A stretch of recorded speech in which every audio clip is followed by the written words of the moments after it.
얘기는 뭐 구체적인 어떠한 것보다는 입시 전반에 대한 얘기들을 좀 하고요. 그리고 좀 입시 전반을 우리가 봤을 때 특히 저희 학원 이제 수학학원이니까 수학을 좀 어떻게 좀 준비를 하는 게 좀 좋을지. 어쨌든 이 수학이라는 과목이 사실은 이게 요물단지잖아요. 그래서 요 수학을 좀 어떻게 준비를 하면 잘 할 수 있을지, 고등학교 때까지 잘 할 수 있을지, 뭐 그런 얘기들을 중심으로 얘기를 하도록 하겠습니다. 그리고 입시에 대해서는 그냥 전반적인 흐름만 제가 좀 말씀을 드리도록 하겠습니다. 그 시작하기 전에, 요 며칠 전에 아이들이 이제 수능이 발표가 됐잖아요. 저희 학원 재원생들도 이제 수능 보고 뭐, 어떤 아이들은 아주 잘 본 아이들도 있지만 또 어떤 아이들은 평상시보다 못 본 아이들도 있고 그렇잖아요. 그런데 저는 이제 수능을 보면서 항상 그 수능 시험을 보면서 예전부터 그런 생각은 좀 했었어요. 저게 그 수능이 아이들이 굉장히 긴장된 상태로 시험장에 들어가요. 어머님들도 아마 그런 기억이 있으실 거예요.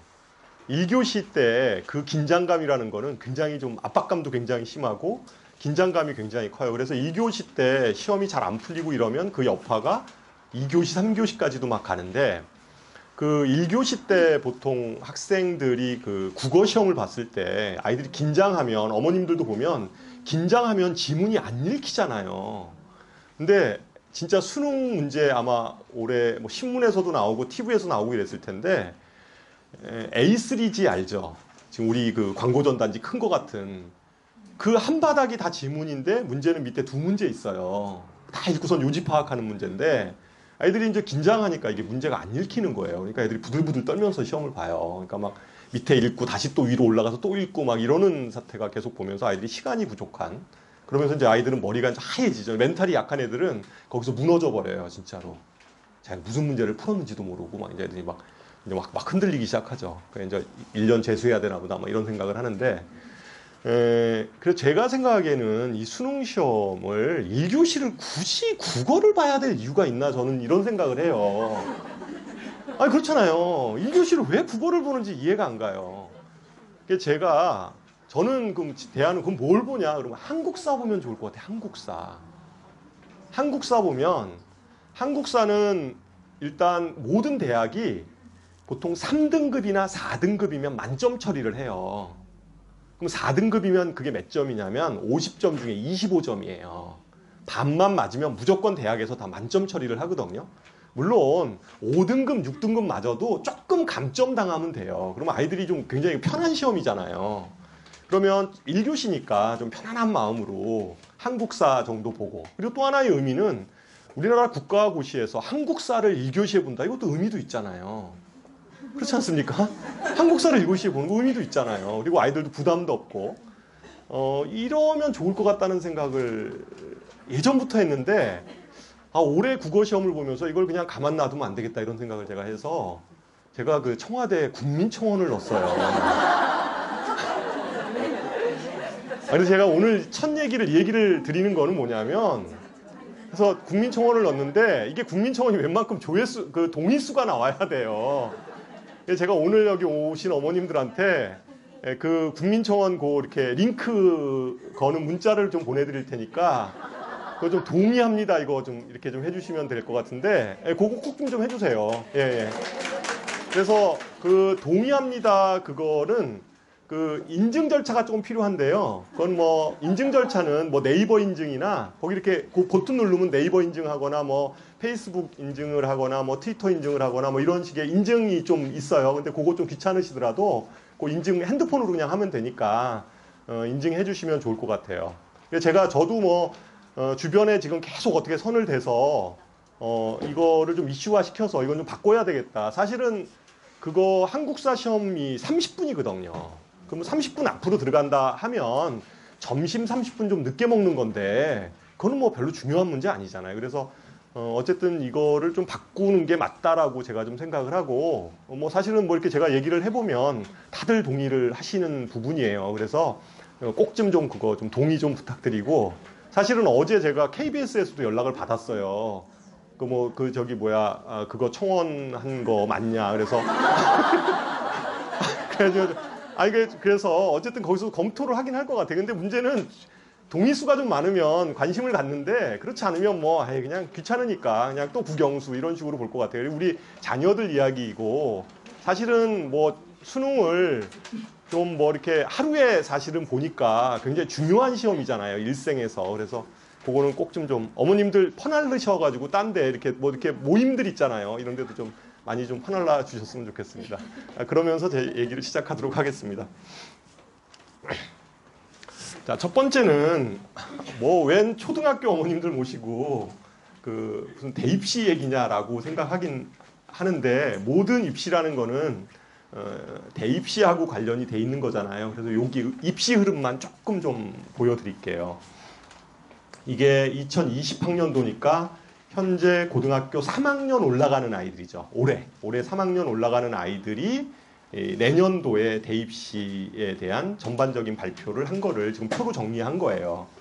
여기서 어머님들이 좀 봐야 될 것은 여기선 주요 11개 대학까지, 그러니까 시립대학까지 만 이렇게 인원을 봤는데 인원수를 한번 보세요. 인원수 보면 여기겠네요. 모집 정원의 인원수를 밑에 보면 잘 안 보이시겠지만 자료는 아마 다 있어요. 자료는 다 드렸기 때문에 대략 한 3만 5천 명 정도가 그죠? 그러니까 문과, 이과 뭐 다 합해서 3만 5천 명 정도가 11개 대학의 입학 정원이에요. 입학 정원인데 그러면 이 11개 대학에서 어머님들이 생각하기에는 이 11개 대학들은 어떤 학생들을 좋아할까요? 어떤 어머님들은 어떤 학생, 그 학업 역량을 가진 학생을 좋아해요. 근데 이제 학업 역량을 가진 학생을 좋아한다고 했을 때 꼭 이게 뭐 특목이다, 자사다, 영재다 뭐 이런 학생들만 좋아하는 게 아니고 실제적으로 보면 그 모집 요강을 보면 수시 전형이라고 있잖아요, 여기에. 그러니까 그냥 큰 흐름만 제가 말씀을 드리기 위해서 그러는 거예요. 수시 전형에 보면 일반고 학생들한테 대단히 유리한 전형이 있고요. 그러니까 일반고 학생들, 그러니까 절대로 특목이나 영재고나 이런 쪽은 그 전형에다가 안 집어넣어요. 쓰질 않아요. 그러니까 그런 전형이 있어요. 그러한 전형을 뭐라고 그러냐면 수시에서 보면 교과 전형이라고 해요. 그러니까 교과 성적이 상당히 많이 반영되어지는 전형. 모든 대학들이 그러한 전형들이 있어요. 모든 대학들이 뭐 11개 대학뿐만 아니라 전국에 있는 모든 대학들은 교과 전형이라는 게 있는데 그 교과 전형은 주로 내신 성적이 좀 우수한 학생들 있죠. 이런 학생들이 이렇게 집어넣는 전형이에요. 그러니까 그게 이제 교과 전형이라고 하고 그 다음에 그 내신 성적이 그 정도 최상위는 아니지만 그거보다는 좀 밑이에요. 밑인데 비교과 활동이 좋은 그러한 학생들이 또 집어넣는 전형이 있어요. 그런 전형은 보통 종합 전형이라고 학생부 종합 전형 이렇게 얘기하는 종합 전형이에요. 그러니까 주로 활동형이죠. 그러니까 비교과 활동이나 아니면 교과 성적도 웬만큼 되면서 이렇게 할 수 있는 전형, 이러한 전형을 그런 전형이 또 있어요. 학교별로. 뭐 이름은 여러 가지 형태로 돼 있어요. 학교별로 이름이 그냥 학생부 종합전형 이렇게 통일되면 좋은데 뭐 그렇지 않아요. 예를 들면 연세대학교 같은 경우에는 뭐 활동형 뭐 이런 식으로 활동형 이런 면접형하고 활동형이 있는데 면접형은 교과 전형이에요. 활동형은 그러니까 종합 전형의 형태예요. 그러니까 주로 특목이나 자사고 학생들은 면접형에는 절대로 안 집어넣어요. 활동형으로 집어넣죠. 활동형으로 집어넣고 뭐 하여튼 그렇게 학교별로 이렇게 명칭은 있지만 이렇게 두 가지 형태로 딱 구분이 되어 있고 그 다음에 영재고나 과학고 아이들을 또 대상으로 해서 집어넣는 전형이 있어요. 그런 전형을 뭐라고 그래요? 무슨 전형? 특기자 전형. 그러니까 대학에 특기자 전형이라고 이렇게 써 있는 전형 있죠. 그런 전형들은 주로 영재고나 과고나 이런 특목고 아이들 있죠. 특목고 아이들을 대상으로 이렇게 뽑는 전형이에요. 그러니까 그런 전형은. 그래서 그런 그 특기자 전형은 수능 이런 최저 기준도 없어요. 대부분 없어요. 특기자 전형은 수능 최저 기준이 없어요. 왜 그러냐면요. 영재고나 과고 아이들은 수능 공부를 안 해요.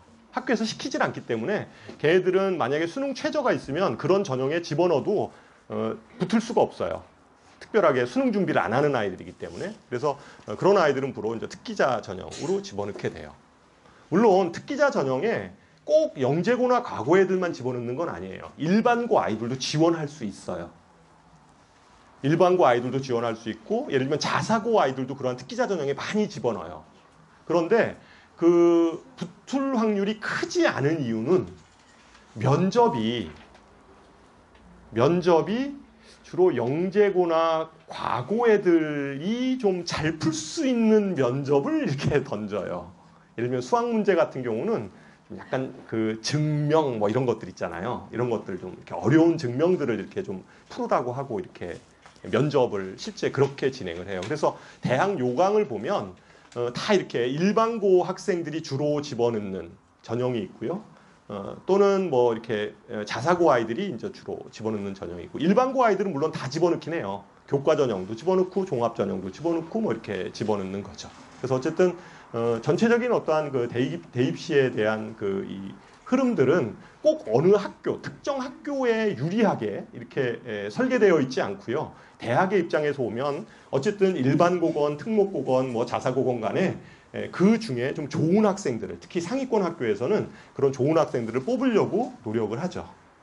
입시 구조는 이제 그런 형태로 돼 있어요. 그리고 인원은 대략 한 3만 5천 명 정도 된다. 뭐 이런 얘기 일단 하면서 넘어가도록 하죠. 그 다음에 어머님들이 이제 관심 있는 부분이 의대잖아요. 의대. 우리 아이가 좀 공부 잘하면 의대나 치대나 한의대 이런 데 가면 참 좋겠다 이런 생각을 하는데 보통 그 의대나 치대나 한의대를 대학에서 대학의 수시 전형 있죠? 수시. 그게 종합 전형이건 교과 전형이건 간에 의대를 수시로 들어가려면 내신 성적은 일반고 기준에서는 거의 1등급이에요. 1등급이에요, 1등급. 1등급. 그냥 그 1등급 아이들이 1등급 초반 아이들이에요. 거의 뭐.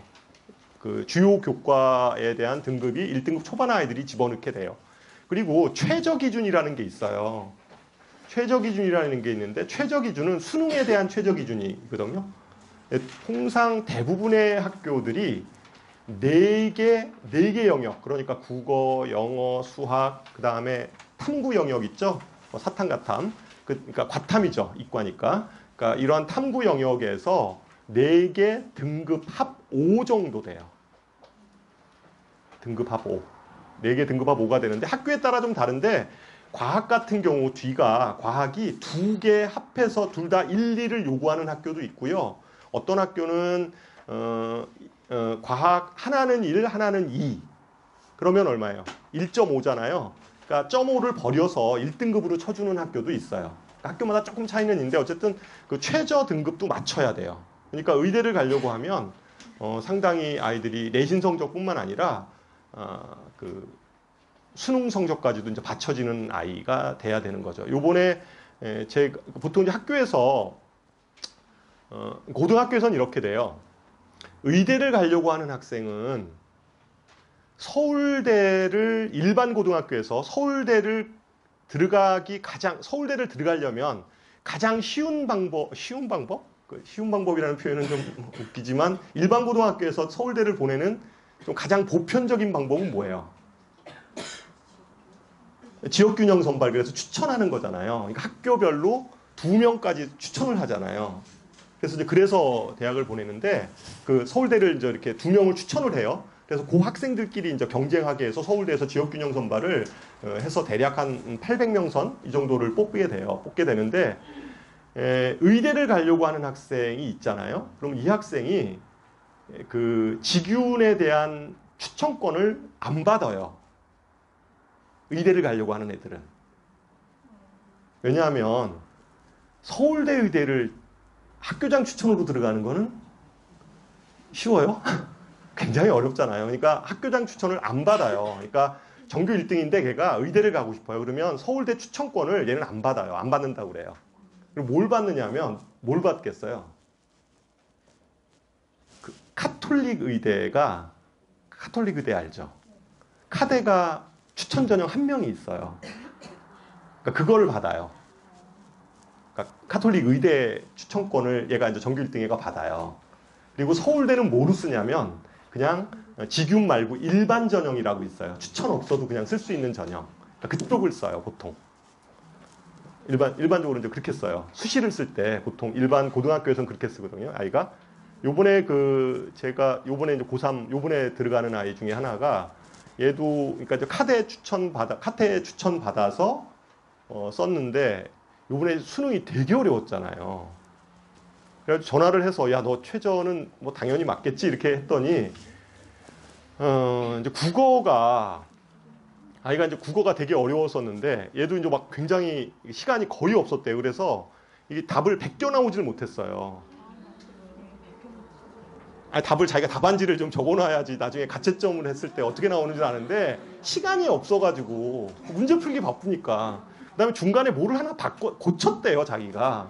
근데 이걸 고쳤는데 두 문제 중에서 하나를 고친 것 같은데 그 한 문제가 고친 게 맞으면 자기가 96점이고 그게 틀리면 88점이라는 거예요. 그럼 이제 이가 뜨는 거예요 국어가. 그래서 뭐 잘 모르겠다고. 그리고 뭐 수학은 만점이 나왔고 그 다음에 영어가 근데 또 영어가 90점이 1등급이잖아요. 89점이 나온 거예요. 그 다음에 과학인데 과학이 요번에 물리가 만점이 1등급인 줄 아세요? 물리는 만점이 1등급이고 하나 틀리면 2등급이고 뭐 이래요. 48점 맞으면 2등급이고 뭐 이런 형태예요. 올해 수능이. 물리가 제일 쉬웠는데 다행히 얘는 이제 물리는 선택을 했는데 물리 선택한 거는 1등급이 나왔는데 생투를 신청을 했어요. 근데 생투가 또 2가 뜬 거예요. 근데 생투가 2가 떠도 상관없는 게 카톨릭 의대는 과학이 버려요. 그러니까 1, 2 이렇게 되면 그냥 그 1등급으로 쳐주는 거예요. 등급을 맞춰야 되는데. 그러니까 문제는 뭐냐면 합이 5니까 4개 등급 합 5잖아요. 그러니까 이제 국어가 나와줘야 되는데 이제 국어가 다행히 그 1등급이 나왔어요. 그러니까 96점이 나와가지고 걔는 뭐 붙을 것 같은데 어쨌든 의대는 그래요. 의대는 수능뿐만 아니라 그러니까 내신뿐만 아니라 수능까지도 완벽하게 돼야 돼요. 그리고 의대는 의외로 정시 선발 인원이 많아요. 의대는 정시 선발 인원이 많아서 의대를 생각한다면 그냥 어쨌든 수능을 끝까지, 그러니까 내신뿐만 아니라 수능을 끝까지 달고 가야 돼요. 그래야지 기회가 충분히 열리고 그런 의미에서 봤을 때 의대 같은 경우에 특목고하고 일반고하고 어디가 더 유리할 거냐 학교 선택의 문제에 있어서. 근데 대부분의 어머님들은 물론 특목 자사고 아이들도 의대를 가는 아이들이 많이 있어요. 그러니까 그 학교에서 좀 상위권 아이들은 많이 가는데 기본적으로 제가 그냥 객관적으로 보면 그냥 일반고에서 준비하는 게 훨씬 상위권 의대에 들어갈 확률이 좀 커요. 내신 따기가 훨씬 더 유리하기 때문에 그런 말씀을 좀 드립니다. 그래서 어쨌든 의대는 그렇고 의대 정원은 대략 한의대까지 해서 지금 이게 2019학년도니까요. 의대 정원이 여기 2,800명, 그 다음에 치의학과 한 600명, 그 다음에 한의대 800명 이렇게 잡으면요. 대략 한 4,200명, 얼음 잡아서 한 4,200명 정도 돼요. 4,200명. 수치를 한번 자연계에서 한번 생각해 보면 거기 4,200명 되죠. 그 다음에 서울대가 문이과, 이과해서 한 1,500명 정도 잡아요. 예? 예. 1,200명 정도 잡고 그러면 얼마죠? 5,700이죠? 5,700 정도 되고 그 다음에 카이스트 포스텍 해가지고 한 1,000명 돼요. 그죠? 그러면 한 거의 한 뭐 7,000명 정도? 이 정도가 좀 상위 그룹에서 이렇게 자연계에서는 아이들이 이렇게 쭉 빠져나가 주는 거죠. 실제. 예. 그죠? 그래서 어쨌든 의대, 치대, 한의대가 대략 한 4,200명 정도 된다. 그리고 의외로 정시 비중이 굉장히 크다. 이쪽 전형은. 그러니까 수시도 많이 뽑는데 정시도 꽤 많이 가요. 그 다음에 고등학교 중에서 제일 센 고등학교가 이제 어디예요? 영재학교가 있죠. 그죠? 제가 너무 이렇게 막 너무 센 데만 얘기를 하고 있나요? 아직까지 초등이니까 그래도 이런 학교들에 대해서. 영재학교는 전국에 8개가 있고요. 그냥 일반적으로 말씀을 드릴게요. 영재학교는 전국에 8개가 있는데 이 학교들이에요. 서울, 경기 뭐 이렇게 쭉 있어요. 그래서 인천까지 해서 전국에 8개가 있고 더 만들어질 것 같지는 않아요. 8개 정도의 그리고 인원은 대략 한 뭐 750명 정도, 750명 정도 돼요. 여기 이거 잘못됐어요. 계산 잘못. 똑같은 인원인데 오타가 났는데 어쨌든 현재 인원은 대략 한 750명, 한 800명 정도 된다 이렇게 생각을 하시면 되고요. 여기 영재고 입시를 준비를 하시려면 뭐가 필요하냐면 영재고 입시는 학교에서 지필고사를 봐요. 2단계에서 반드시 어느 학교건 다 지필고사를 보는데 그 시험을 잘 보는 게 핵심이에요. 근데 그 시험이 어떠냐면 대략 문제 수준은 그냥 좀 어려워요. 어려워서 주로 영재고 입시하는 아이들은 그 어려운 문제를 풀어야 되기 때문에 주로 다 경시 준비를 해요. 그러니까 경시 성적이 뭐 꼭 뭐 반영이 되고 이런 건 없어요. 그러니까 수준 자체가 그 정도 시험 문제가 나오기 때문에 그런 연습을 하는 것뿐이에요. 그리고 이 학교를 들어가고 싶으려면 선행은 수학 같은 경우는 중학교 1학년 한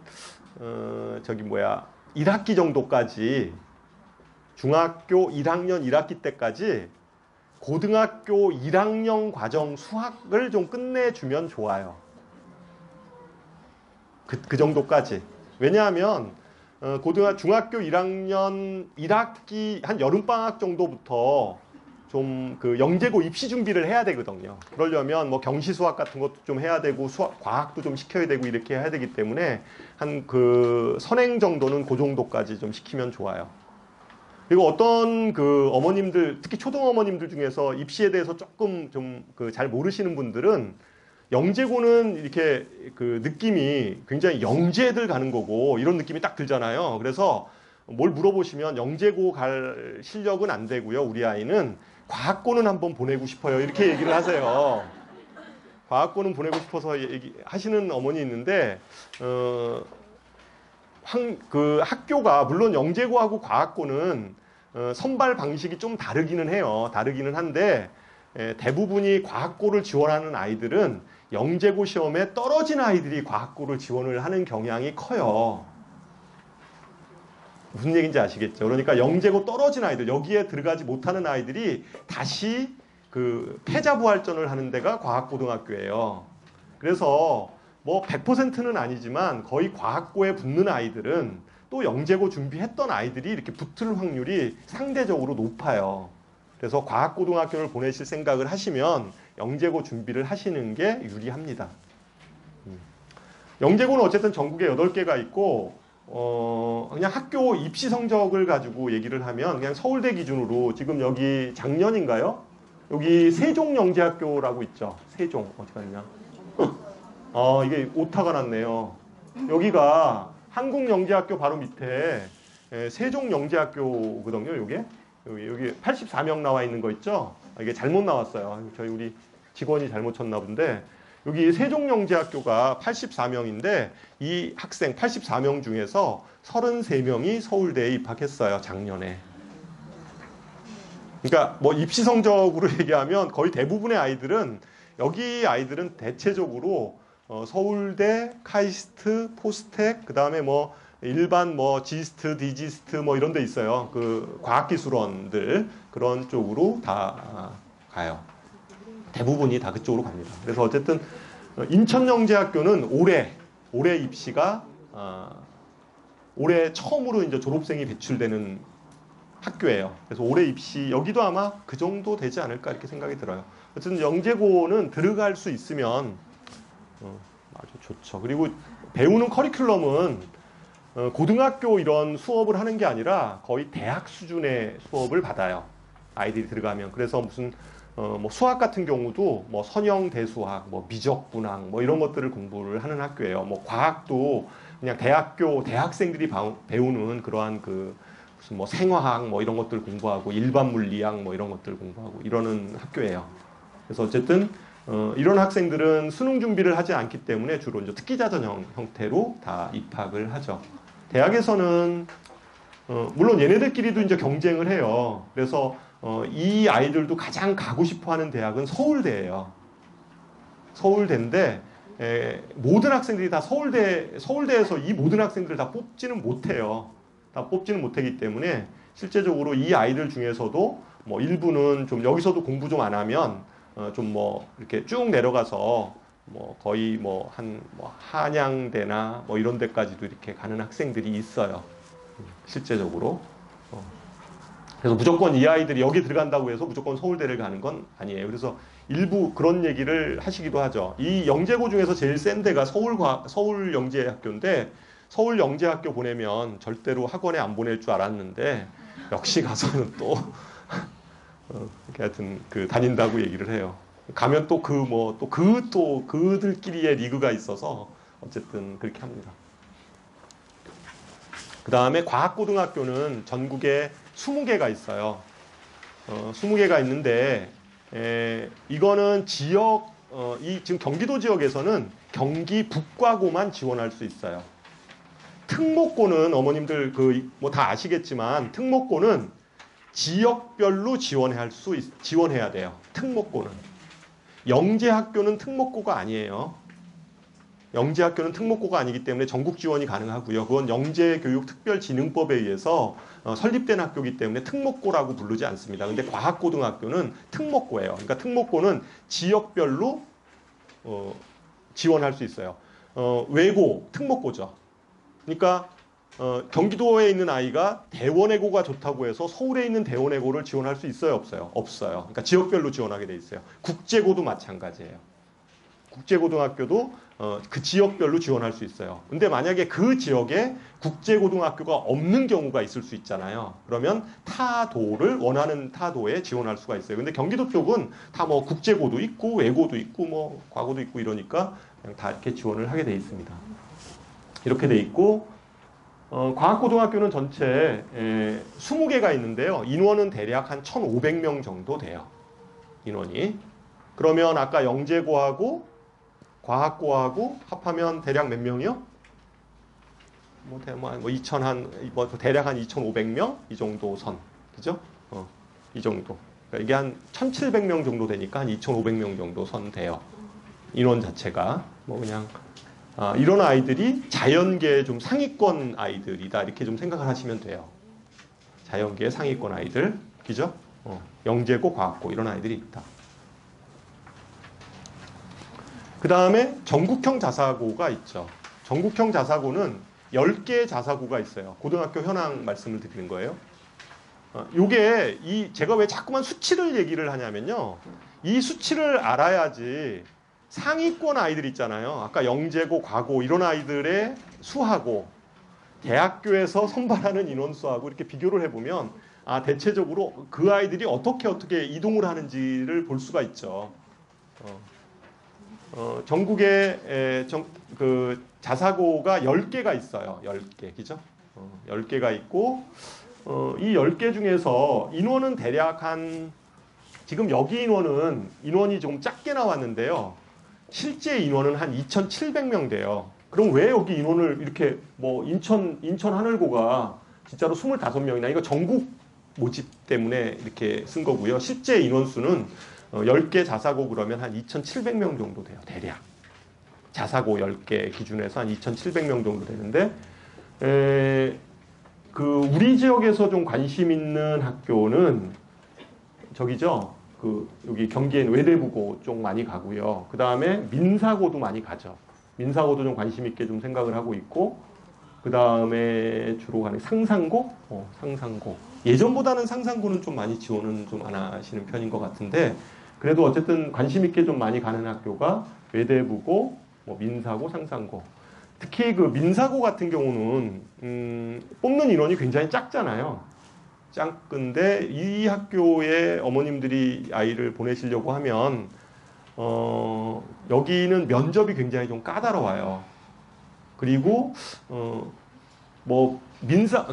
자사고의 특징이 그런데 자사고 특징이 기본적으로는 주요 과목에 대해서는 상당히 높은 수준의 실력을 좀 갖추고 있어야 되죠. 특히 민사고 면접은 좀 어려운 편이에요. 그러니까 국어, 영어, 수학, 그 다음에 탐구 쪽에서 하나 선택해서 자기가 하는데 그 네 개에 대한 면접이 그 좀 상당히 심층 면접이에요. 교과 면접합니다. 여기는 교과 면접을 해요. 그러니까 용인 같은 경우는 교과 면접을 못 해요. 하고 싶죠. 용인외고는 하고 싶은데 경기도 교육청에서 못하게 하는 거예요. 교과 면접 하지 마, 니네 이제 이렇게 하는데 그 강원도 쪽은 워낙 여기가 좀 그 뭐예요, 학교가 이렇게 제대로 된 학교가 많지 않을 거 아니에요. 그러니까 강원도 쪽에서 보면 민사고 굉장히 자랑스러운 학교죠. 그러니까 여기는 똑같은 그 자사고이긴 하지만 여기는 면접을 볼 수 있어요. 그러니까 그 지역의 교육감의 성향이나 이런 특성에 따라서 어느 지역은 좀 뭐 그런 심층 면접을 볼 수 있는 학교가 있고 아닌데 경기도 용인 같은 경우는 용인 외대부고는 심층 면접을 교과 면접을 하진 못해요. 이 학교는. 그러니까 오히려 이런 학교 외대부고를 만약에 염두에 두려고 하면 내신 성적은 당연히 올 A여야 하고요. 내신 성적은 무조건 올 A여야 하고 오히려 좀 뭐 책도 좀 많이 읽고 어떠한 그 우리가 자기 진로나 아니면 여러 가지 어떤 그 이 사회 현상 또는 어떤 뭐 자연 현상 이런 것들에 대한 뭐 공부를 할 때 그냥 좀 생각을 하면서 공부를 하는 거 있잖아요. 이렇게 좀 왜 그럴까 이런 생각들 좀 많이 하고 어렸을 때부터 그런 아이들이 책도 좀 많이 읽고 이런 아이들이 외대부고 이런데 좀 면접이나 이런 쪽에 좀 유리할 거고요. 민사고는 뭐 잘해야 돼요. 영어도 아주 유창해야 되고 영어도 잘해야 되고 그다음에 뭐 국어 이런 것들도 뭐 책도 좀 많이 읽어야 되고 수학도 꽤 거의 뭐 아주 막 경시 정도 수준은 아니지만 주로 심화 수학 위주로 뭐 증명이나 이런 것들도 아이가 좀 평상시에 좀 많이 해서 이렇게 좀 기본적인 실력을 좀 갖춘 아이들을 좀 뽑으려고 해요. 보통 저는 그냥 개인적인 생각에 뭐 나머지 뭐 이렇게 학교 이 상산고등학교는 상대적으로 보면 수시보다는 정시가 좀 많은 학교예요. 정시. 이 얘기는 다시 말해서 뭐냐면 재수생이 많다는 거예요. 그러니까 정시가 강하다. 이 얘기는 재수생이 많다. 그러니까 이제 아이들이 상산고 정도 들어갈 정도면 그래도 공부 좀 하는 아이였을 거 아니에요. 그러니까 이 학교에서 내신 따기는 되게 어렵죠. 그렇다고 이 학교가 막 수시를 아주 좀 이렇게 잘 이렇게 짜임새 있게 좀 해주지는 못하는 것 같아요. 다른 학교에 비해서는. 왜냐하면 수시 인원이 그렇게 많지 않아요. 물론 학교의 특성이 또 이럴 수도 있어요. 상대적으로 상산고 다니는 아이들이 의대를 많이 생각할 수도 있어요. 의대 같은 경우는 주로 이제 정시 쪽으로 많이 이렇게 들어가는 경향이 있으니까 그럴 수도 있는데 한편으로 하여튼 통계로 보면 상산고는 수시보다는 좀 정시 스타일이에요. 그러니까 틀림없이 아마 상산고는 그런 걸로 봐서 재수생이 참 많을 것 같다 이런 느낌은 좀 받아요.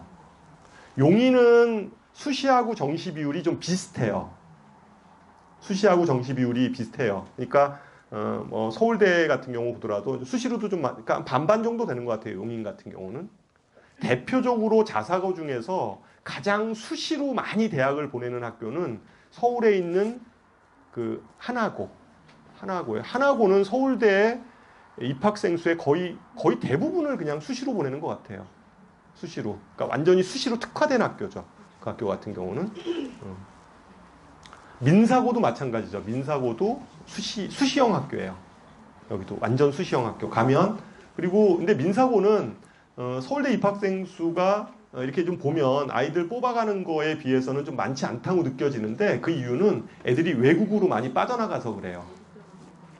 외국으로 좀 외국 대학 쪽으로 많이 빠져나가서 그런 것들도 있고 그 다음에 민사고 보내면 학비는 좀 비싸요. 학비는 비싸요. 학교 원래 여기가 파스텔이었나요? 거기 뭐 회사 부도나고 이래가지고 어쨌든 이제 학부모님들이 거의 대부분 다 막 부담을 해야 되는 이런 상황이어서 상당히 굉장히 좀 학비가 비싼 학교예요. 그래서 뭐 이 학교를 가려면 내신 성적이 중학교 때 기본적으로 하여튼 올 A여야 해요. 이 학교를 가려면 내신은 무조건 올 A여야 하고 인원은 대략 한 2,700명 있다. 이거 반드시 좀 기억해 두시고. 그러면 아까 얘기했듯이 자연계 쪽으로 이렇게 살펴보면 이 전국형 자사고, 영재고, 과학고 이 아이들, 그러니까 최상위권 아이들 있잖아요. 중학교 때 좀 같은 날고 긴다는 아이들, 이런 아이들의 인원수를 보면 대략 몇 명? 6,000명 정도. 6,000명 정도가 된다. 되겠죠? 6,000명 정도 된다. 그 다음에 외고인데, 전국의 외고가 몇 개가 있으신지 아세요? 전국의 외고는 30개 있어요. 30개. 전국의 외고는 대략 한 30개 있고요. 인원은 6,000명 정도 됩니다. 경기권에 되게 많아요. 근데 경기도에 외고가 굉장히 많은 편이에요. 다른 지역에 비해서 굉장히 외고가 많은 편이고, 어쨌든 전국으로 얘기하면 30개 외고가 있어요. 인원은 대략 6,000명 정도 됩니다. 5,900 얼마인가 이렇게 되는데 하여튼 6,000명 정도 돼요. 외고는 어머님 아시겠지만 외고를 가고 싶으면 영어를 잘 하면 돼요. 다른 과목은 별로 중요하지 않게 봅니다. 그러니까 다른 과목은 아예 성적표에서 다 지워서 들어가요. 그러니까 영어만 들어가고, 영어에서 만약에 동점자가 생기면 주로 뭐 국어, 사회 이런 순으로 해서 뭐 이렇게 처리를 해요. 예전에는 3학년 성적이 등급으로 들어갔는데, 그러니까 1등급에서부터 9등급까지 해가지고 등급으로 들어가서 3학년 1학기 때 뭐 1등급 또는 2등급을 맞아야 된다 이런 게 있었는데, 지금은 다 모든 게 성취평가로 들어가게 돼 있어요. 그러니까 ABCD로, 지금 중학교 성적표는 다 ABCD로 표현되거든요. 그러니까 A 맞으면 되는 거죠. 그러니까 3학년 성적까지. 여기도 뭐 거의 대부분 다 올해이어야 될 것 같아요. 영어 성적에 있어서는. 그래야 될 것 같고, 그 다음에 경기권 외고에서 그냥 가장 좀 인기 있는 학교는 경기외고죠. 경기외고가 제일 세고, 그죠? 그 다음에 뭐 성남, 수원 뭐 이런 쪽이에요. 이쪽에서 주로 많이 가는 데는 경기외고 많이 가고요. 그 다음에 성남외고 이 지역에서, 그 다음에 뭐 나머지 뭐 안양, 수원 뭐 이런 쪽 이렇게 지원을 하죠. 뭐 김포나 동두천 이런 데는 안 가요. 멀어가지고 거기까지 멀기도 하고 별로. 고양 외고가 좀 그 중에 저쪽에서는 좀 낫고, 김포 외고는 외고라고 하기는 좀 외고라고 부르기는 좀 그래요. 입시 성적 보면 그렇고.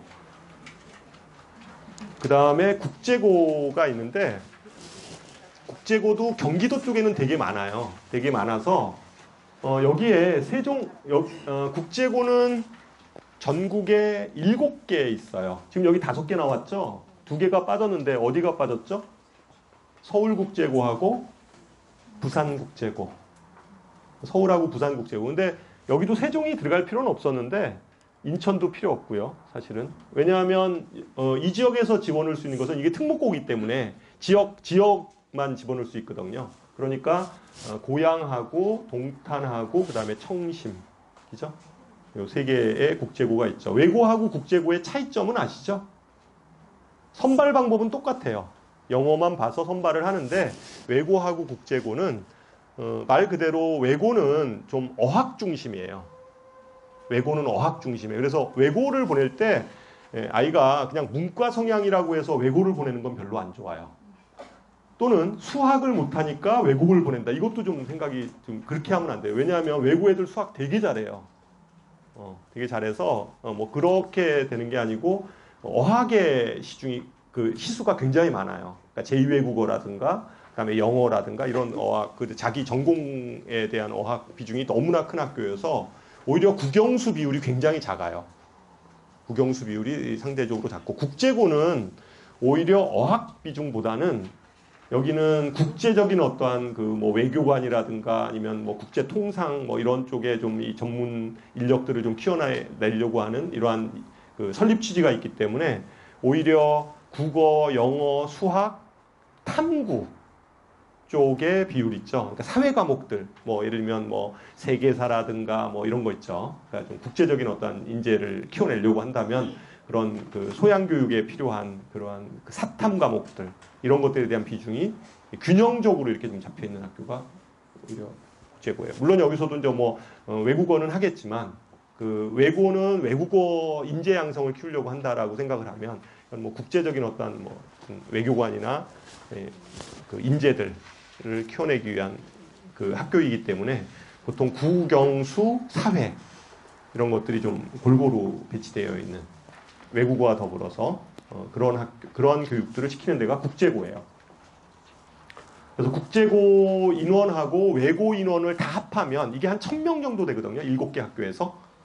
그러니까 국제고하고 외고 인원을 다 합하면 7000명 정도 돼요. 7000명. 아까 자연계가 몇 명이라고요? 자연계. 아까 영재고, 과고 거기 한 6천? 6천 정도? 6천 정도 되고 그 다음에 여기가 7,000명 정도 되는 거예요. 그럼 13,000명 정도가 사실은 이렇게 있는 거죠. 좀 어쨌든 외고 애들, 문과에서는 그런 아이들이 있어요.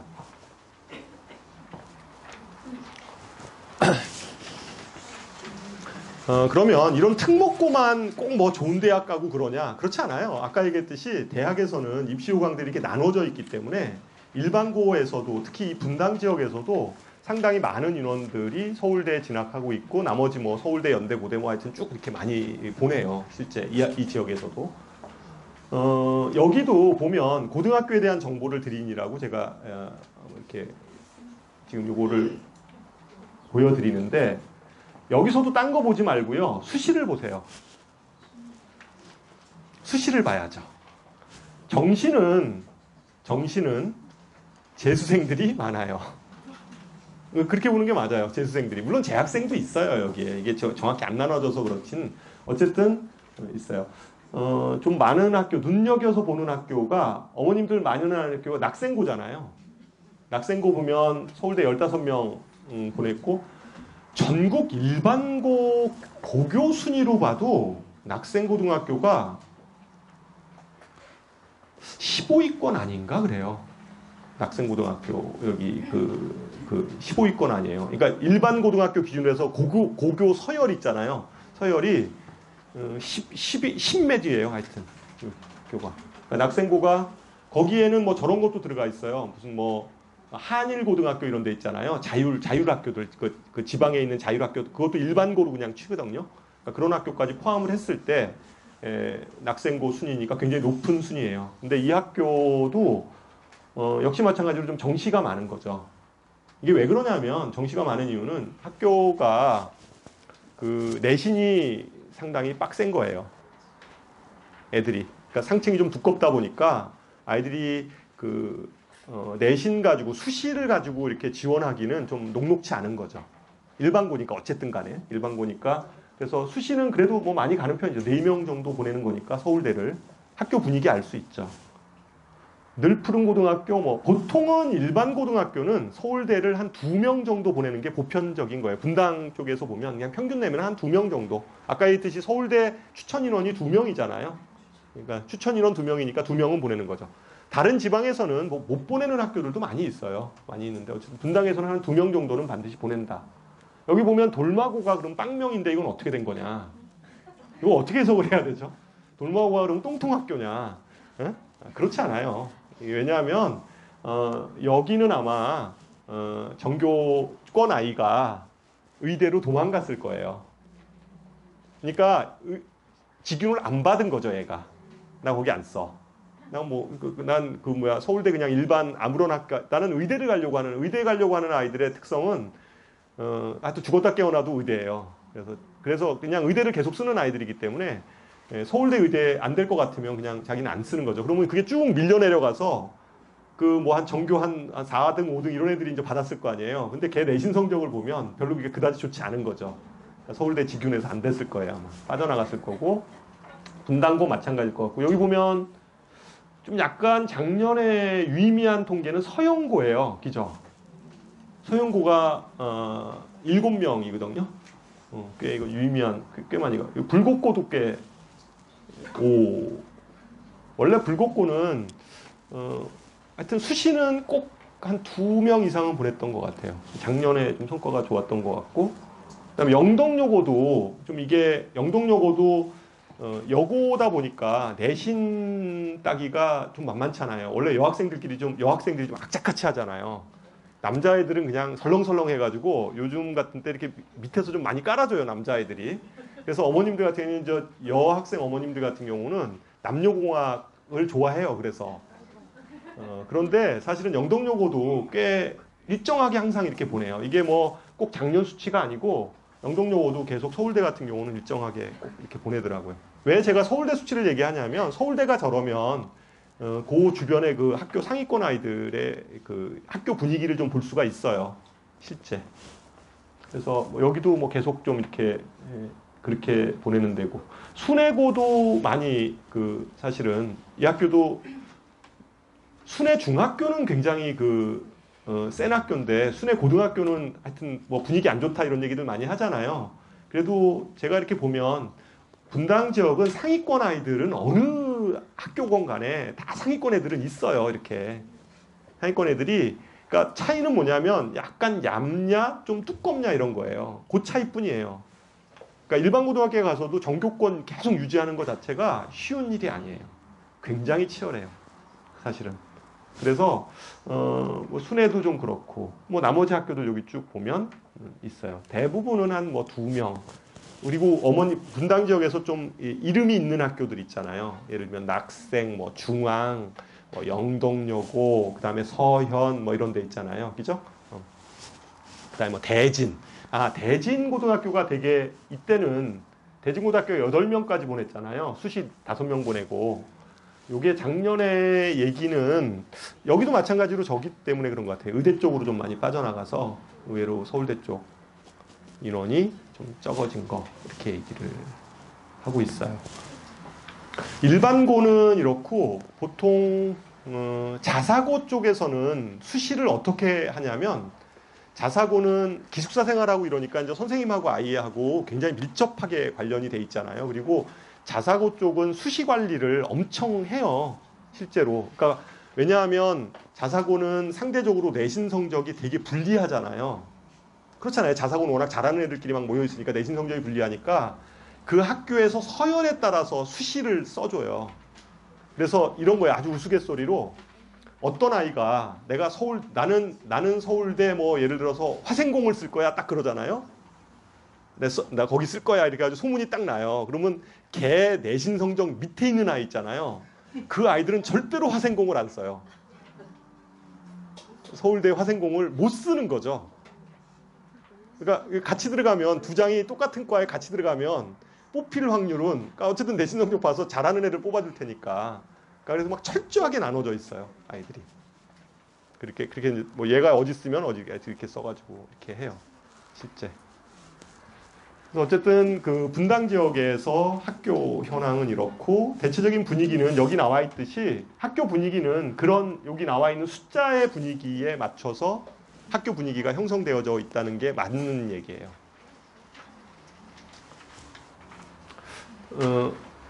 보통 나중에 뒤에서 얘기를 할게요. 그래서 고교 유형별 특징을 마지막으로 한번 좀 정리를 해보면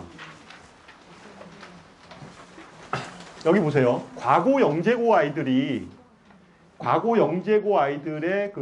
지금 그러니까 각 학교별로 과고 영재고의 비율이 얼만큼 되는지가 여기 나와 있는 거예요. 이 표는 잘 안 보이시죠? 뒤에는. 근데 저기 책자에 보면 다 나와 있는 똑같은 건데 과고 영재고 아이들이 보통 지원하는 학교의 마지노선은 어디냐면 한양대예요. 이 밑에는 뭐 0. 얼마 이렇게 나와 있잖아요. 0. 얼마 이렇게 나와 있잖아요. 보통 0. 얼마 이렇게 나와 있으니까 그거는 아이들이 지원을 안 한다는 얘기죠. 뭐 거의 안 하고 대부분의 아이들은 이쪽에 유의미한 통계들은 다 이쪽에 있죠. 뭐 카이스트, 뭐 지스트 뭐 여기 하여튼 쭉 나와 있어요. 아이들이. 여기에 보면 아주대에 2.64 이렇게 있는 거 있죠? 이거 뭘까요? 예? 의대죠. 각 학교에 아마 이런 조금 있는 거 있잖아요. 이런 거 아마 특기자 전형으로 의대로 이렇게 빠져나간 아이들이에요. 실제 서울영재고 같은 경우에는요, 서울대에 예를 들어 한 50명 붙잖아요. 그러니까 그 수시로 50명을 붙어요. 수시로 50명이 붙으면 실제 등록한 인원이 있잖아요. 등록한 인원은 한 30명? 나머지 20명은 딴 데로 튄 거예요. 어디로 튄 걸까요? 의대 쪽으로 튄 거예요. 그죠? 의대로 그냥 튀어버린 거예요. 튀어버린 거죠. 실제. 튀어버린 거고. 근데 오히려 뭐 이런 데죠. 그 서울, 아까 세종영재 이런 데 있어 33명 있다고 그랬잖아요. 근데 통계 보면 33명 붙여주잖아요. 서울대. 그러면 등록 인원 거기 몇 명? 33명. 거기서는 안 도망가요. 안 도망가는데 이제 제일 많이 도망가는 애들이 그 서울과고 애들. 걔네들은 좀 많이. 그래서 뭐 국회의원들 맨날 하는 얘기가 영재고 만들어서 기껏 키워서 과학영재 만들려고 했더니 결국은 의대로 도망가더라. 뭐 이 얘기 나오는 게 계속 그 얘기예요. 서울과고 얘기예요. 그래서 어쨌든 영재고 과고는 이제 그렇게 되고요. 그 다음에 여기 외고 쪽들도 보면요. 외고 아이들 성향을 볼 수가 있어요. 보통 두 자릿수까지 있는 데가 어디냐면 외대까지예요. 아까 11개 대학이죠. 그러니까 외고나 국제고 정도 아이들의 성향은 최저 마진 대부분의 아이들이 한 시립대 정도까지를 좀 가고 싶어하는. 그러니까 어쨌든 뭐 이렇게 쓰는 원서를 쓰는 그러한 대학이다 이렇게 볼 수가 있죠. 학교 분위기로 보면, 그죠? 일반고는 뭐 다 어느 대학이건 쫙 분포되어 있죠. 그죠? 일반고는 뭐 어느 대학이건 있어요. 이런 생각을 해볼 필요가 있는데 어제 며칠 전에 한 어머님이 찾아왔어요. 이제 그 아이는 용인에 이제 저희 재원생이었던 아이고 요번에 이제 고3 시험 봤던 아이인데 그 어머님이 오셨어요. 그래서 궁금해가지고 시험 잘 봤냐고 이제 그 전에 뭐 전화하기는 좀 뭐 하잖아요. 그래서 이제 오셨길래 이제 물어봤어요. 시험 잘 보셨나요? 이제 요번에 국어가 너무 어려웠다고 그러니까 그랬더니 아무 얘기를 좀 잘 안 하시고 말을 피하시더라고요. 그래서 시험을 뭐 잘 본 것 같진 않고 이제 생각을 하고 근데 이제 걔가 어디를 썼냐면 용인이니까 용인에서도 전교권 아이예요. 용인에서도 전교권 아이여서 애가 어디를 썼냐면 뭐 의대는 아니고 서울대 기계공학과를 썼어요. 기계. 그 서울대 공대 쪽에서 그 유명한 요새 좀 뜨는 핫한 학교가 3개가 있잖아요. 그게 뭐예요? 자전거예요. 자전거. 자전거가 아니라 전화기. 전화기 자전거가 아니라 전기전자고요. 화는 화생공. 그 다음에 기는 기계공학. 이렇게 이제 전화기가 이제 3개 뜨는데 그 엄마 얘기예요. 용인에서 그래도 애가 전교권이면 잘하는 아이잖아요. 잘하는 아이인데도 기계공학과 면접을 들어갔는데, 그러니까 서울대 직유는 못 써요. 걔네들도 직유는 내신 성적이 안 좋아서, 그러니까 직유는 일반고 아이들이 쓰는 전형이에요. 그래서 그쪽은 못 들어가고, 얘도 이제 서울대는 다른 전형인 일반 전형이라고 있어요. 그러니까 일반 전형이 보통 뭐 특목고, 자사고, 영재고 이런 애들이 이제 쓰는 전형인데, 그러니까 일반 전형에 가서 이제 대기를 하고 있는 거죠, 아이가. 그러니까 어머님 이제 갔더니 어머님하고 같이 갔을 거 아니에요. 그러니까 이제 아이는 면접장에 들어갔고 어머님들이 이제 밖에 나와서 이제 이러고 있는데 거기 엄마들끼리 모여서 이제 있는데 거기서도 영재고 과고 애들 이렇게 학부모들이 모여서 이렇게 이제 막 있었을 거 아니에요. 예? 이제 뭐 근데 그 어머님 얘기는 웬 영재고 과고 애들이 그렇게 많아? 막 이러면서 이제 그런 거예요. 그러니까 이제 그 어머님 생각에는 그러니까 수능 점수가 어쨌든 요번에 좀 수능이 변수가 많으니까 안 나온 데다가 어쨌든 서울대는 가고 싶은데 그럼 면접을 잘 봐야 되잖아요. 그래서 저한테는 저 걱정이 되는 게 그 얘기를 하시는 거예요. 이게 영재고 애들 많이 왔던데 이거 뽑힐까요? 이렇게 얘기를 하더라고요. 그래서 서울대가 영재고 과고만을 이렇게 골라서 뽑지 못한다. 절대로. 서울대는 절대로 그렇게 뽑지 못한다. 왜냐하면 그렇게 되면 그 막 신문에서 가만히 있질 않아요. 항상 그 신문에서는 통계 내잖아요. 영재고 몇 % 이런 식으로 서울대 영재고 몇 %, 일반고 몇 % 이런 식으로 서울대 보면 딱 이렇게 퍼센트가 거의 일정해요. 거의 일반고 비중이 한 50%, 그죠? 그다음에 자율고 요게 이제 뭐 자사고 이런 데예요. 이런데 몇 퍼센트, 그 다음에 영재고하고 이렇게 퍼센트가 외고 국제고 이렇게 딱 퍼센트가 거의 한 반반 정도 이렇게 나눠서 뽑거든요. 그래서 사실은 일반고 아이가 면접장에 들어갔을 때 그 일반고 아이가 불리한 게 아니에요. 영재고는 영재고 애들끼리 경쟁을 하고 있는 거고요. 일반고 아이는 그 일반고 아이들끼리 경쟁을 하고 있는 거예요. 그렇게 보시는 게 맞아요. 무슨 얘기인지 아시겠죠? 그러니까 영재고라고 해서 무조건 막 영재고 애들을 막 뽑지 않아요. 특히 서울대 같은 경우는 그렇고 다른 학교들은 어떠냐면요. 연대나 이런 데는 뽑고 싶어요. 영재고 가고 애들이 뽑고 싶은데 애들이 그 학교를 안 가요. 도망가 다. 도망가는 거예요. 뭐 카이스트 이런 쪽으로 빠져나가고 이러니까 도망가는 거예요. 성대 같은 경우가 왜 특기자 전형을 없앴겠어요? 그 왜 없었겠어요? 물론 정부 시책도 있죠. 특기자 전형 막 없애라 이런 얘기 하지만 사실은 그 특기자 전형에서 과고나 영재고 애들을 뽑고 싶죠. 뽑고 싶은데 애들이 그쪽에서 잘 안 와. 그리고 뽑아놓으면 도망가. 그죠? 애들이. 그렇잖아요. 이 대학 붙고 그런 애들은 뭐 이 대학도 붙고 저 대학도 붙고 6장 쓸 수 있는 거니까 다 붙으니까 뽑고 싶어도 안 뽑아요. 그러니까 에이 뭐 그럴 바에야 차라리 그냥 없애고 종합전형으로 뽑아내고 뭐 이렇게 생각을 하는 거죠. 연대 같은 경우는 아예 그냥 잘 뽑지도 않아요. 그러면 다 정시로 돌려버려요. 연대는 다 정시로 돌려버려요. 왜냐하면 서울대 다음이 연대잖아요, 사실은. 그러니까 수시로 못 뽑으면 정시로 그냥 뽑지 뭐 이런 생각하는 거예요, 사실은. 어차피 서울대는 거의 대부분 수시로 다 뽑아놨으니까 서울대 뽑는 인원 적잖아요. 그러니까 뭐 그 다음에는 뭐 연대 그 다음 수능 우수자들은 그냥 뽑아내겠다 이런 생각하는 거죠. 그래서 그 실제 이러한 요 학교 이게 꼭 고교를 선택하는 데 있어서 꼭 이게 뭐 영재고, 과고, 자사고 이런 쪽만 아이들이 뭐 나중에 좋은 대학 가고 이런 건 아니라는 거죠. 뭐 어머님들 아시겠지만 어쨌든 각 대학별로 어떤 선발에 있어서의 그 전형들이 있는 거고 그 전형을 통해서 그 각 그룹의 아이들을 뽑아내려고 하는 게 대학 입시 요강이에요. 그렇게 해석하는 게 맞아요. 자, 지금부터 그러면 이제 어떻게 좀 준비를 해야 되는지 이 얘기를 좀 말씀을 좀 드릴게요. 지금 이 표는 제가 말씀드리는 건 중학교 성적과 초등학교 얘기는 안 할게요. 그러니까 중학교 성적과 고등학교 성적은 상관관계가 없다는 얘기예요, 결론은.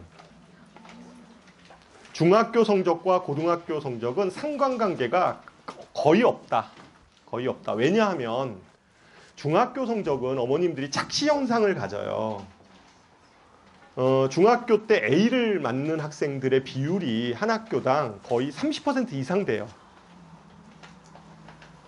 중학교 이렇게 보면 중학교 성적표 보면 국어 A 맞는 학생 아마 그거 다 조사하면 학교별로 다 공시하게 돼 있거든요. 그 공시자료 조사해 보면 국어 A 맞는 사람 30% 이상 돼요.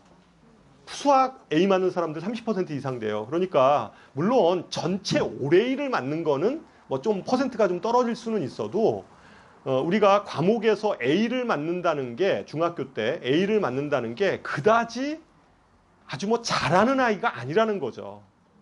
30%면 고등학교 등급으로 얘기하면 몇 등급이에요? 4등급이에요. 4등급. 4등급. 4등급이니까 어머님 생각해 보세요. 고등학교 내신 성적 4등급이다.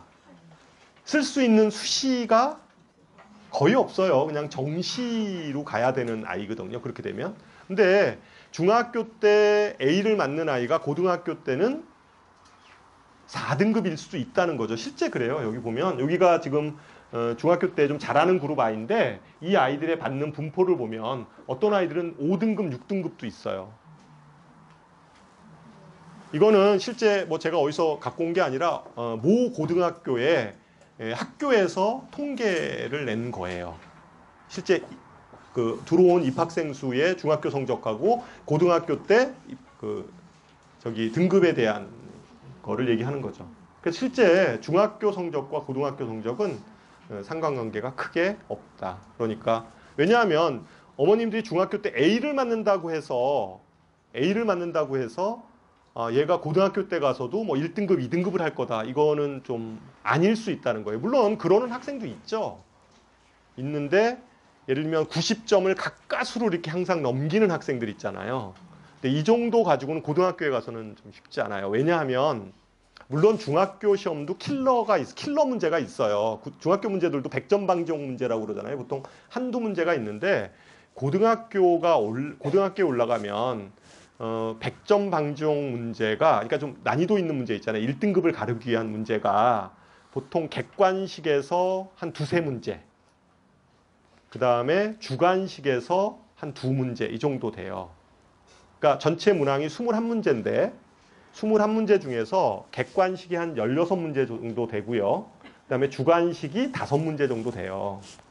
그런데 객관식에서 한 두세 문제가 항상 좀 어려워요. 그러니까 어려운 난이도는 아이들이 그러니까 웬만큼 고난도 공부를 하지 않으면 좀 풀 수 없는, 그리고 시간이 좀 모자라는 거예요. 고등학교 수학은 항상 그래요. 수학 같은 경우에는 시간이 좀 모자라서 아이들이 항상 시간이 모자라서 이렇게 뭐 주관식까지 못 푸는 아이들도 많고 그런 거거든요. 그래서 그 객관식 그 세 문제의 점수 배정이 한 어느 정도 되냐면 10점에서 한 15점 정도 돼요. 세 문항, 두세 문항 정도의 어려운 문항의 배점이 한 15점 정도 되고요. 그 다음에 주관식에서 어려운 문항이 한두 문제 정도 있다고 그랬잖아요. 그것에 대한 배점이 한 10점 정도 돼요. 그래서 그거를 다 틀린 경우에, 그러니까 고난도 문제를 다 틀리고 나머지 문제를 다 맞았을 경우에 아이의 점수가 한 70점 정도, 75점 정도. 등급으로 얘기하면 3등급 정도. 3등급, 4등급, 3등급에서 4등급 사이 정도 나올 거예요. 아마. 그렇게 됐을 때. 그 정도 되죠. 그래서, 물론, 운 좋게 객관식은 찍어서 이렇게 맞을 수도 있잖아요. 운 좋으면 3개를 다 맞을 수도 있어요. 찍어서. 그렇게 되면 약간 등급이 더 상향으로 올라가는 경우는 있지만, 그게 이제 항상 그런 건 아니니까. 그러니까 아이가 그렇게 되면 등급은 한 3등급에서 4등급 정도 수학 성적을 유지하게 되죠, 아이가. 그래서 어머님 생각하기에는, 우리 아이가 중학교 때는 A였는데, 왜 고등학교 가면, 왜 이렇게뿐이 안 나오지? 뭐 이렇게 생각하는데, 사실은 그게 그냥 그 A라는 것에 대한 기준이 중학교 때로 봐도 그건 3등급, 4등급이었던 거예요. 실제. 수능 성적하고의 상관관계표도 여기 나와 있는데 보통 보세요. 중학교 때 성적, 그러니까 중학교 수능에서 이게 지금 세로축이 수능이에요. 수능에서 좀 유의미한 점수는 원점수 기준으로 해서 지금 이게 400점 만점이죠. 지금 이게 400점 만점인데 400점 만점이 어떻게 되는 거냐면 그냥 원점수 기준으로 생각하는 거예요. 국영수 그다음에 그 사탐이나 과탐 그 점수로 얘기했을 때 원점수 기준에서 보통 상위권 대학이라고 한다면 대략 한 370점 정도 선이에요. 상위권 대학 기준으로 그냥 뭐 보면 아주 최상위권이 아니더라도 여기 정도 선이거든요. 요선 정도인데 요 정도 선을 받는 학생들의 중학교 성적을 보면 보통 한 뭐 30% 40% 되는 애들도 그냥 이 점수를 받아요. 실제. 그러니까 꼭 여기 그룹 아이들만 요 점수대를 받는 게 아니라 사실은 뭐 한 요 정도의 아이들도 그냥 이 점수대들을 받는 거죠. 그러니까 역시 마찬가지로 중학교 성적하고 고등학교는 크게 상관관계가 없다 이렇게 보시면 돼요. 그러니까 중학교 때 꼭 잘한 아이가 고등학교 때도 아주 잘한다 이렇게 얘기할 수 없고요. 뭐 중학교 때 좀 못했어도 고등학교 때 얼마든지 잘할 수 있다는 거죠, 실제. 표는. 수학하고 그다음에 수학하고 내신 수학하고 내신 수능하고의 상관표예요. 이거는 비례해요. 어느 정도냐면 이거는 뭐 그러니까 이런 거예요. 내신 성적이 어떤 아이가 내신 등급이 3등급인 아이예요. 내신 등급이 학교 내신 고등학교 내신 등급이 3등급인 아이는 수능에서 1등급일 가능성은 거의 없어요. 1등급일 가능성은 없어요. 그러니까 보통 내신 등급의 플러스 마이너스 1이에요. 그러니까 내신이 3등급 정도 된다 그러면 얘가 수능이 2등급이거나 아니면 3등급이거나 어쩌면 4등급일 수도 있어요. 그러니까 보통 위로 올라가거나 밑으로 내려가거나 자기 그냥 그 자리이거나 이 정도 돼요. 그러니까 수능에서 1등급을 맞으려면 내신 등급이 기본적으로는 2등급 정도가 유지가 되는 학생들이 내신 등급이 2등급 정도 되는 고등학교, 분당 지역 기준으로 2등급 정도 되는 아이들이 1등급을 맞게 돼요.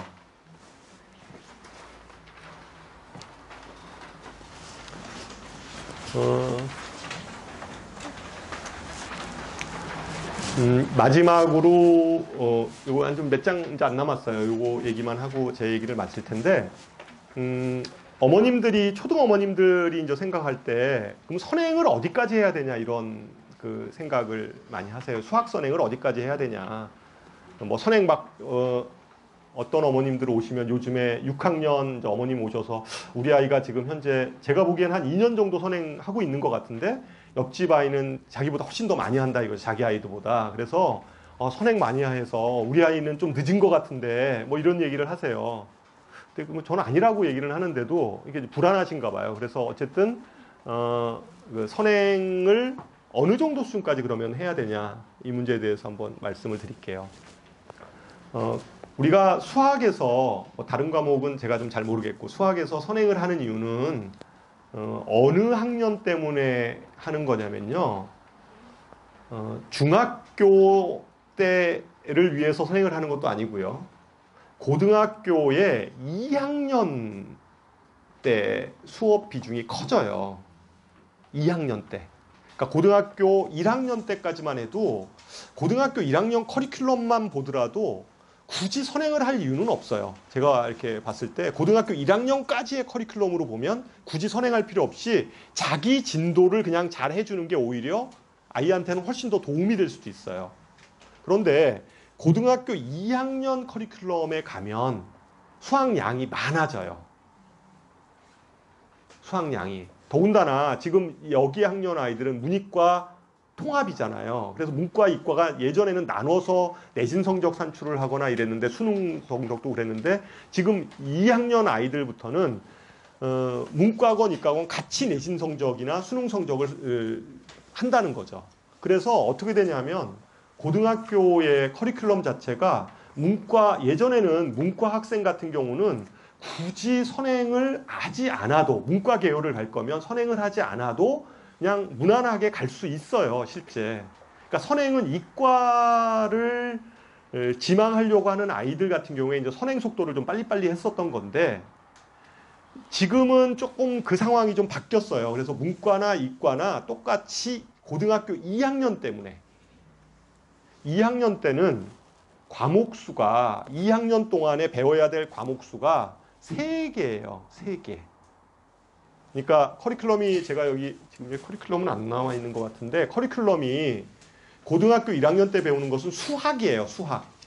그냥 수학상, 수학하. 그래서 그 6단원으로 이루어져 있는 수학을 고등학교 1학년 때 공부하고요. 고등학교 2학년 올라가면 대부분의 고등학교가 뭘 공부하냐면 수1, 그 다음에 수2, 그 다음에 확률과 통계 요 3개를 공부해요. 2학년 때.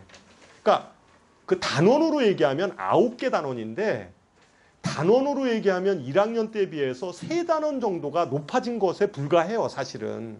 근데 실제 아이들이 공부해야 될 양으로 보면 그렇진 않은 것 같아요. 과목은 분명히 3개예요. 그러니까 고등학교 1학년 때는 수학 시험을 중간고사, 기말고사 볼 때 하루 한 번만 보면 됐어요. 근데 2학년 되면 2학년에 올라가면 앞으로는 문과건 이과건 간에 문과 계열을 가려고 하건 이과를 가려고 하건 간에 수학 시험이 중간고사 때 2번 봐요. 당연히 그렇죠. 왜냐하면 이렇게 봐요. 수1 확률 통계. 그 다음에 2학기 때는 수2 확률 통계 이렇게 봐요. 그러니까 어쨌든 두 과목이에요. 한 학기 때 배우는 게 수학이 2과목씩이 되는 거예요. 그리고 난이도가 고등학교 1학년에 비해서는 이제 확 뛰기 시작하는 거죠. 양도 많아지고. 그래서 사실은 2학년 때는 어느 학원이건 간에 선행학습을 안 시켜요. 고등학교 2학년들을 대상으로 해서는 절대로 선행학습을 시키지 않아요. 어떤 학원이건 간에. 그러니까 선행은 고등학교 1학년까지 하는 거예요. 그러니까 고등학교 2학년을 위해서 사실은 이렇게 해오는 거죠. 선행을. 여기서부터 좀 볼게요. 이거부터 먼저 말씀을 드릴게요. 맨 마지막 장에 있는 건데, 학교에서 내신 성적이 유의미한 어떠한 의미를 가지려면, 아이들이 고등학교 올라가서 내신 성적이 유의미한 의미를 가지려면 대체적으로 몇 등급 정도 돼야 되냐면, 몇 등급 정도 되면 될까요? 좀 상위권 대학을 수시로 쓰려고 하면 내신이 한 몇 등급? 네? 2등급. 2등급 초반 정도까지는 돼야 돼요. 아무리 못해도. 2등급 초반 정도 되면 그래도 그냥 서울에 있는 좀 이렇게 중상위권 학교들을 좀 지원할 수 있는 지원 자격이 좀 돼요. 왜 그렇게 되냐면요. 쉽게 생각해 보세요. 전국의 고등학교가 2,000개예요. 2,000개인데 우리가 그 2등급 그러면 몇 퍼센트예요? 한 10% 정도 되잖아요. 그러면 한 300명 기준으로 봤을 때 한 30명씩 나오는 거예요. 그죠? 30명씩 나오는 거니까 30명 곱하기 2,000개 고등학교 하면 몇 명이에요? 6만 명이에요. 그렇잖아요. 근데 아까 11개 대학교 입학 정원 수가 얼마라고요? 3만 5천 명이었어요. 그죠? 그런데 다 수시로 뽑는 거 아니잖아요. 다 수시로 뽑는 거 아니잖아요. 정시로도 뽑고 수시로도 뽑고 이런 거니까 그 밑에 대학까지도 다 생각을 해보면 고등학교에서 내신 성적에 대한 유의미성을 우리가 생각을 해보면 뭐 특목이건 자사건 이런 거 뭐 다 구별하지 않는다 하더라도 2,000개 고등학교에서 분명히 그 학교에서도 내신이 좋은 아이들이 있다라는 거죠. 그럼 그런 아이들이 막 지원을 할 텐데 그러면 그 아이들이 그럼 뭐 비교과가 뭐 다 비슷할 거 아니에요. 뭐 하는 아이들 그 학교에서도 또 하는 애들은 또 할 거니까 그런 걸로 보면 유의미한 등급을 가지려면 한 2등급 정도를 받아야 된다는 거죠. 그런데 분당 지역에서 내신 등급 2등급을 받으려고 하는 아이들의 문제 수준, 학교에서 내는 아까 얘기했듯이 문제 어려운 문항들이 있다고 그랬잖아요. 2등급을 받으려면 최소 학교 수준의 문제집이 여기까지 나와요. 고등학교에서. 그러니까 고난도 문제집까지를 다 풀어내야 돼요. 실제 그렇게 공부를 하고 있어요. 아이들이. 그러니까 2등급 정도를 받으려면 여기 정도까지 공부를 해야 되는데 한번 여기 한번 볼까요? 가장 개념서로는 어머님들 많이 알고 있는 개념서들이죠. 개념 원리, 기본 정석, 센, RPM 이런 것들이 기본서예요. 요 정도만 공부하는 아이들 같은 경우는 학교 내신 요 정도 공부하고 학교 시험을 만약에 본다? 이 정도 되면 한 4등급, 5등급 정도 수학 나올 거예요. 그러니까 난이도 그 정도 문제 정도만 풀 수 있으면.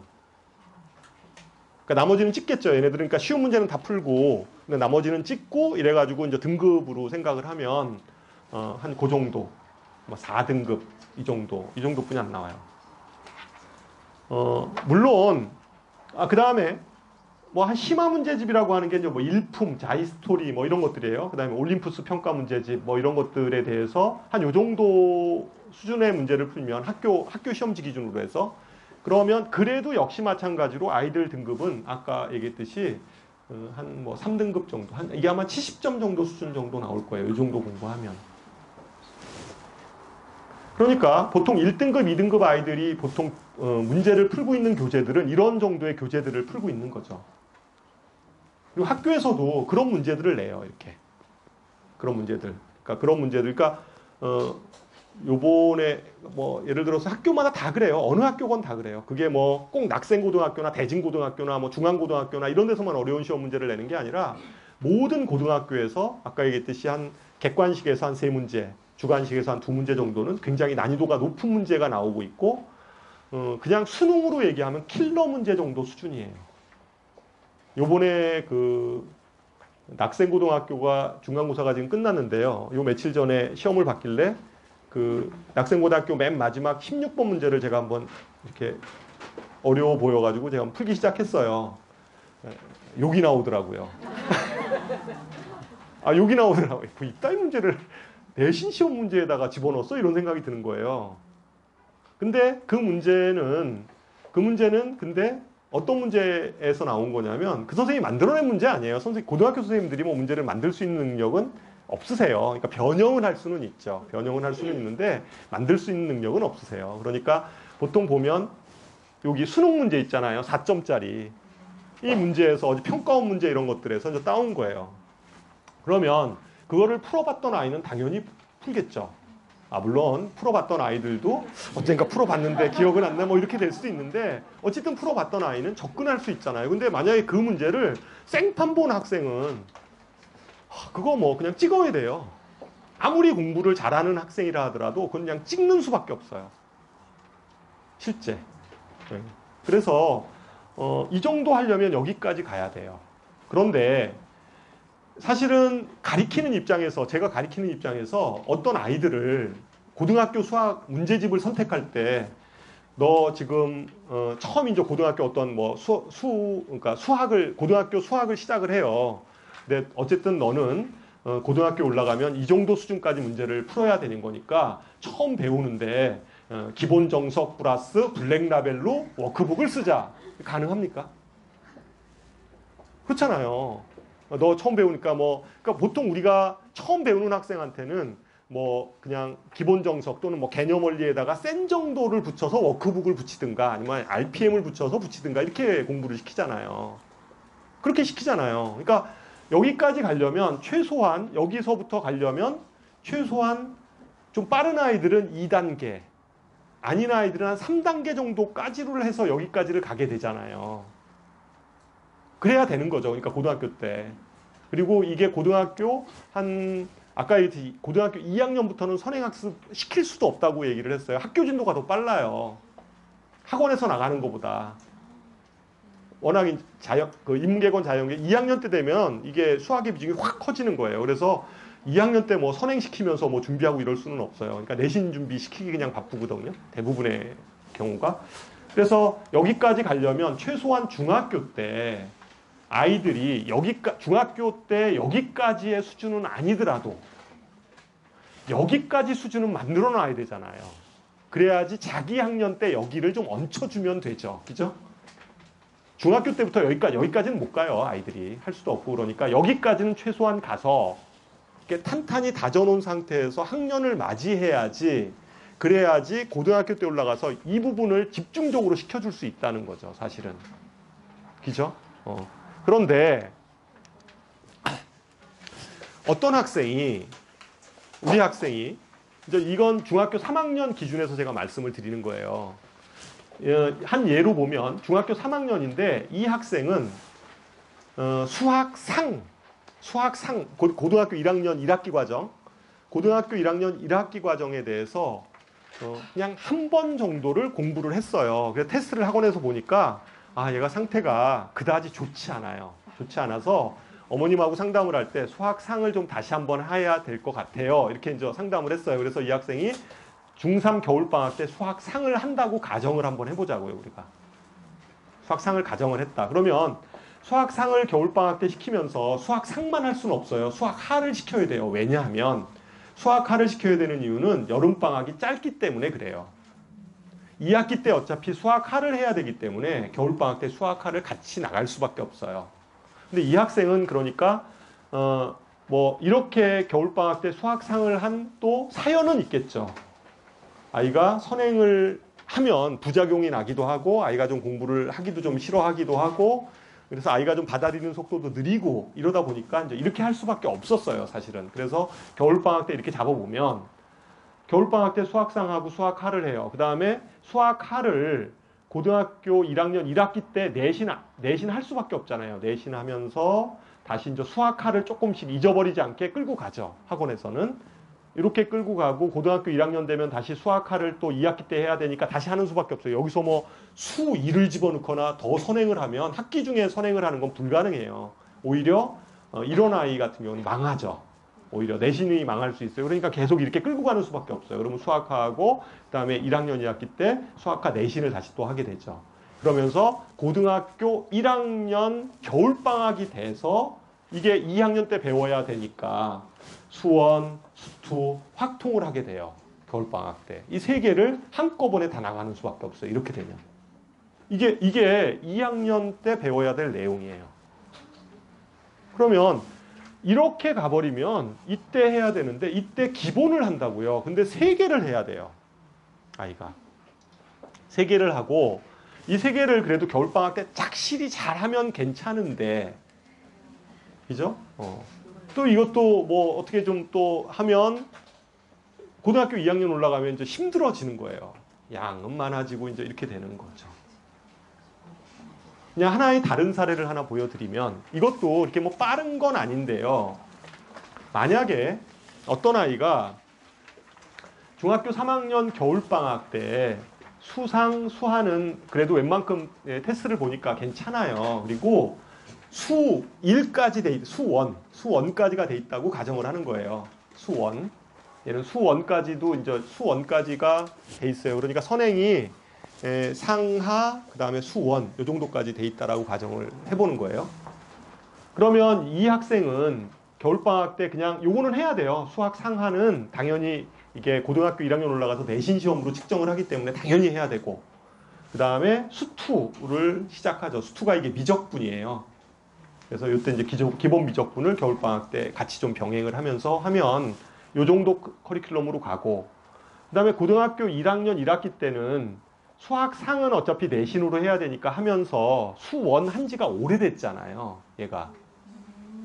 오래됐잖아요. 얘가. 이때 잠깐 하고 말았으니까. 그러니까 요때 좀 그래도 한번 배웠던 거니까 그나마 좀 요때 좀 내신하면서 조금씩 어쨌든 한 학기 동안에 좀 잡아주면 수원도 좀 한번 볼 수 있을 것 같고요.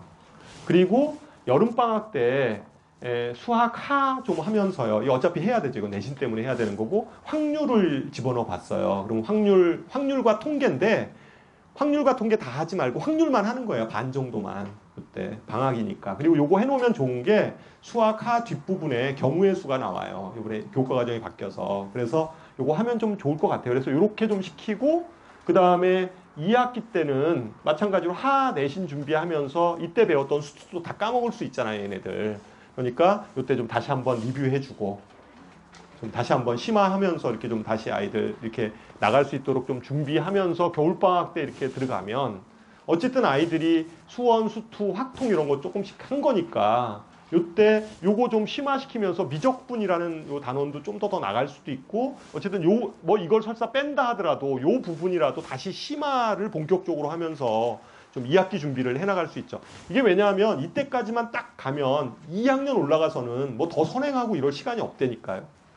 그냥 이거 계속 진짜 수능 준비를 시키는 마음으로 시키는 거예요. 이때부터 내신 준비가 수능 준비다 이러면서 시키거든요. 이때부터는. 그래서 요 아까 얘기했듯이 다른 게 아니라 우리가 좀 그 선행 속도 부분은 아이에 따라 좀 다를 수는 있어요. 그러니까 꼭 뭐가 답이다 이렇게 얘기할 수는 없는데 너무 선행 부분에 대해서 이렇게 좀 등한시하다 보면 중학교 때하고 고등학교 1학년 때까지는 별로 티가 안 나요. 고등학교 1학년 때까지는 선행 안 시켜도 돼요, 사실은. 근데 선행을 좀 시키려고 하는 이유는 이것 때문에 그래요. 고등학교 2학년 때 이렇게 커리큘럼 짜다 보면 고등학교 2학년 때 가서 상당히 좀 하중이 확 걸려요. 그래서 아이들 보면 고등학교 1학년 때까지는 내신이 좀 괜찮다가 2학년 때 확 무너지는 아이들 있잖아요. 내신 성적 이렇게 폭이 이렇게 쭉 내려가는 아이들이 이제 이런 것들 때문에 좀 그렇기도 하고. 그 다음에 자사고나 이런 데를 좀 생각하는 어머님들 같은 경우는 뭐 영재고는 말할 것도 없고요. 영재고 입시는 영재고는 선행을 할 필요는 없어요. 영재고 입시는 선행을 할 필요는 없고 아까 얘기했듯이 고등학교 1학년 과정까지만 끝내고 그 다음에 그냥 다 그 심화 수학, 경시 수학으로 돌아가야 돼요. 돌아가야 되고 그러면 그 아이들이 떨어지면 어떻게 할 거냐? 떨어지면 어떻게 하냐? 그러면 떨어지는 시점부터 달려야 돼요. 그 수밖에 없어요. 떨어지는 시점부터. 그러니까 3학년 그때부터 달리는 수밖에 없고 자사고 쪽을 생각하는 어머님들 같은 경우는 자사고는 대부분의 아이들이 용인만 하더라도 어느 정도 선행이 돼요? 자사고 들어가는 아이들 같은 경우에 수학이 어느 정도 선행까지 돼 있을 것 같아요? 그냥 다 끝나 있어요. 다 끝나 있어요. 한번 끝나 있다 이렇게 생각하시면 돼요. 뭐 뒤에 뭐 한 몇 개, 그러니까 전체가 고등학교계 6개예요, 과목이.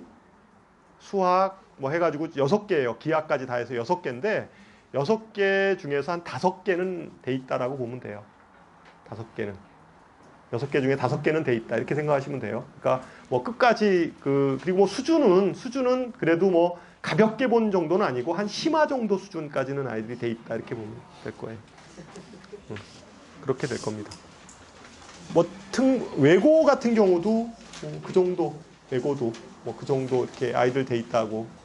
거의 문과니까 보통 걔네들도 꽤 좀 돼 있어요. 돼 있다라고 보시면 돼요. 자, 그래서 제 얘기는 이걸로 마치고요. 오늘 저희 담당 선생님들이 저희 재원생인 경우에는 지금 나와 계세요. 그러니까